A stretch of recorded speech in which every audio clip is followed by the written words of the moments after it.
The Fever got themselves a victory at home tonight against the Seattle Storm. Now, earlier today, I warned you guys. I was like, look, they're going to win this game. They're going to win this game by blowout. Why is that? Well, simply put, Seattle Storm, arguably.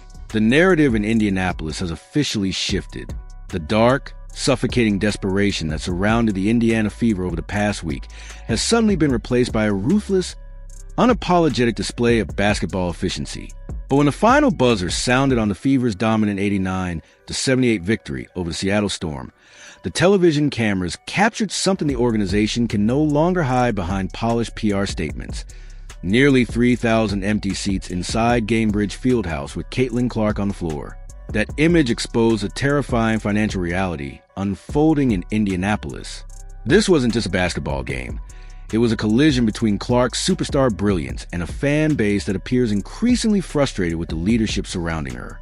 And on the court, Clark delivered exactly the performance everyone had been waiting for.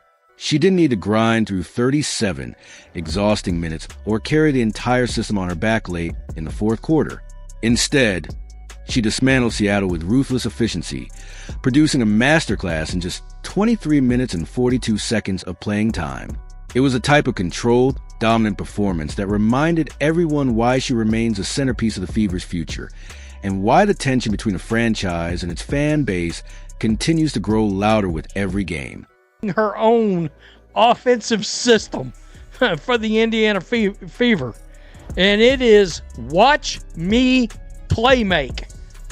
Watch me roll.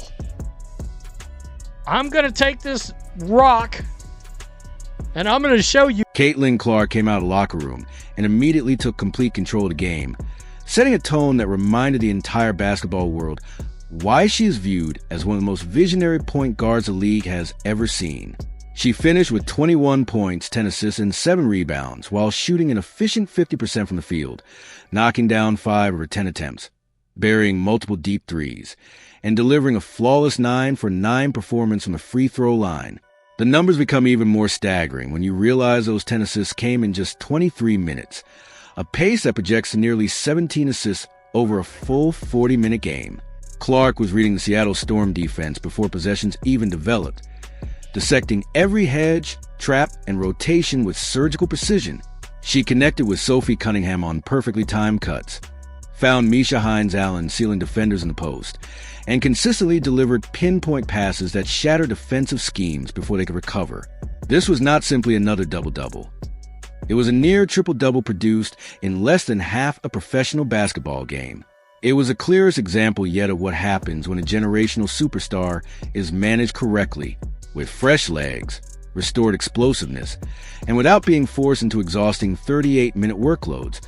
Clark becomes mathematically unguardable.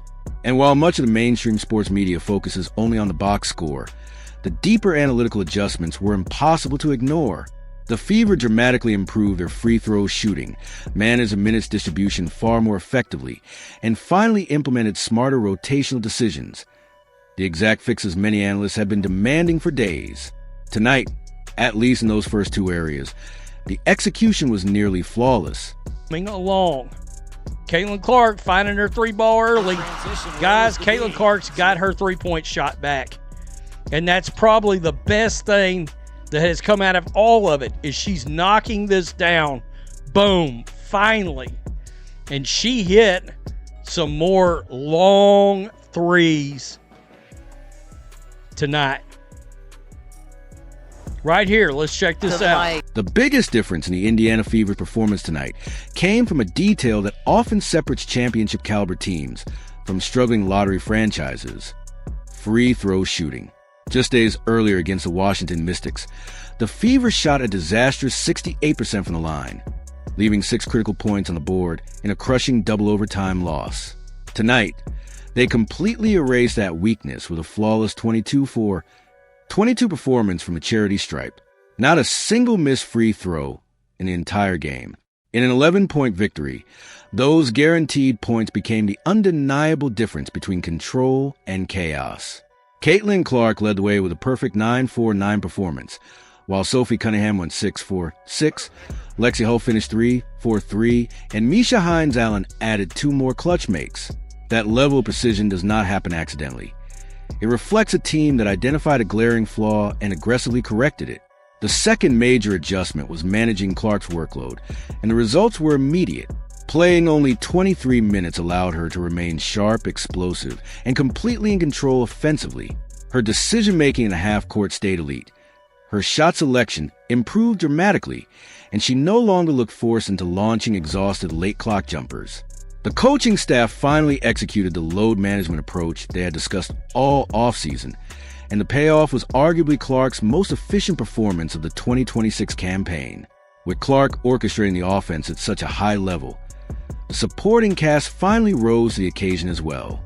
Kelsey Mitchell responded after days of criticism surrounding her shot selection and lack of playmaking, scoring 17 points on 8 of 18 shooting, while posting a stunning plus 21 plus-minus rating. Every time Mitchell stepped on the floor, Indiana overwhelmed Seattle. Perhaps most shocking of all, she even recorded 2 assists, a sign that she was finally operating within the rhythm of Clark's system instead of forcing offense in isolation. Cunningham also delivered the breakout performance Fever fans had desperately been waiting for, stepping into the starting lineup and producing 17 points on 5 of 9 shooting while remaining perfect from the free throw line. Even the bench front court contributed meaningful energy, with Michaela Timpson battling for 6 rebounds and 6 points in 17 physical, high-effort minutes. Blocking a shot, and then bless her heart, celebrating. That's so good. So good. Sophie really showed up tonight for this Indiana Fever team. It was impressive. Wow. So they got to win. You might be like, Rhodes, you're not over the moon. No. Sophie Cunningham brought undeniable energy to the floor tonight, making hustle plays, contesting shots, and delivering the type of emotional spark the Indiana Fever desperately needed. Her performance was impressive and played a major role in securing the victory. But despite the win, serious concerns continue to hover over this organization, and one strong night does not erase the deeper structural problems still hanging over the franchise. The biggest concern entering the next 48 hours revolves around Aaliyah Boston, who did not play after being listed as did not dress because of illness or injury. Boston remains the unquestioned anchor of Indiana's front court. And if this turns into anything more than a short-term issue, the Fever's lack of interior depth could quickly become a full-scale crisis. The front office allowed several backup bigs to leave in free agency, and without Boston protecting the paint, the team's interior defense against elite competition could completely unravel.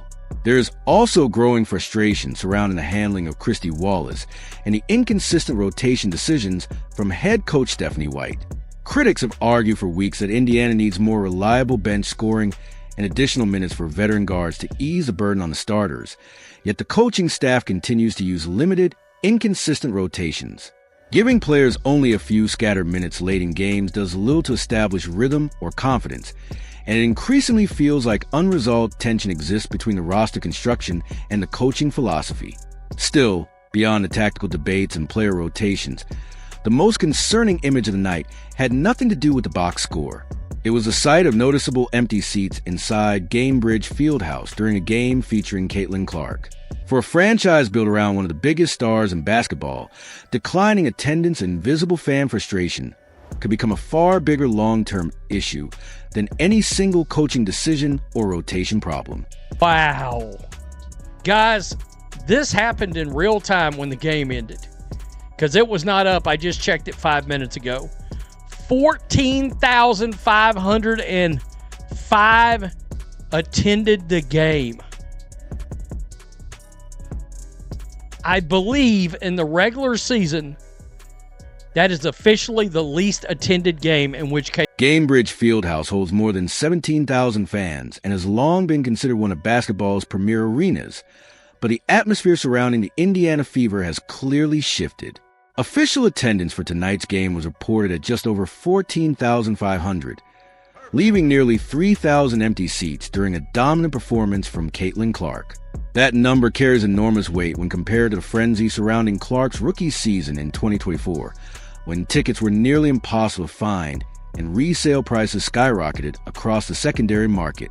Now, fans could reportedly enter the building for less than $10, and thousands still chose to stay home. For many observers, that decline reflects growing frustration, not with Clark herself, but with the direction of the organization around her. Concerns surrounding coaching decisions, inconsistent rotations, awkward media narratives, and back-to-back disappointing home losses have all contributed to a noticeable disconnect between the franchise and portions of its fan base. At the center of much of that criticism is head coach Stephanie White, whose handling of rotations and public messaging has become a constant topic of debate among Fever fans. Many supporters believe the blueprint for rebuilding excitement was actually displayed on the court tonight. Limit Clark's minutes to keep her fresh, allow her to fully control the offense, improve bench production, make free throws consistently, and play disciplined basketball. The Fever executed those fundamentals at a high level in this win, and the result was one of their most complete performances of the season. The team showed that when the system functions properly and Clark is not overloaded physically, Indiana has the talent to dominate quality opponents. Still, the empty seats remain a warning sign the organization cannot ignore. Fans clearly want to support the team, celebrate Clark's rise, and invest emotionally and financially in the franchise, but many also expect accountability from ownership and the coaching staff. Questions about frontcourt depth, especially with uncertainty surrounding Aaliyah Boston, continue to linger, while the organization faces increasing pressure to fully embrace Clark as the centerpiece of both the roster and the franchise identity. Tonight's victory may have stabilized the on-court narrative for the moment, but rebuilding trust with a broader fan base could ultimately become the Fever's biggest challenge moving forward.